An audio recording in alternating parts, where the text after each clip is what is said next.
একটি শান্ত বাঙালি গ্রামে ভুলু নামের একটি বাদামি কুকুর ও মিনি নামের ধূসর বিড়ালের গল্প শুরু হয়। ভুলু এক কৃষকের বাড়ির কাছে থাকত, আর মিনি থাকত গ্রামের পুরনো কাঠের লাইব্রেরির কাছে।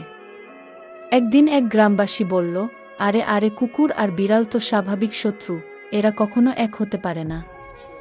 কিন্তু ভাগ্যের কি পরিহাস, একদিন গ্রামের সেই লাইব্রেরিতে আগুন ধরে যায়। মিনি সেই সময় মনের অজান্তে বইয়ের স্তূপে ঘুমিয়েছিল। লাইব্রেরিতে আগুন লাগা দেখে গ্রামবাসীরা আতঙ্কে চিৎকার করতে শুরু করল।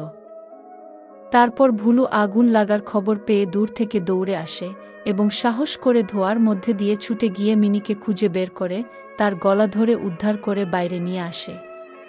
তারপর তারা একটি গাছের নিচে বিশ্রাম নেয়। তখন মিনি কাশতে কাশতে ভুলুর দিকে তাকিয়ে তার প্রতি কৃতজ্ঞতা দেখায়। এই ঘটনার পর তাদের মধ্যে বন্ধুত্ব গড়ে ওঠে। এক রৌদ্রোজ্জ্বল বিকেলে তারা একই বাটি থেকে খায়, সুতার বল নিয়ে খেলে আর একসঙ্গে ঘুমায়, যা দেখে গ্রামের বাচ্চারা আনন্দে হাততালি দিতে থাকে।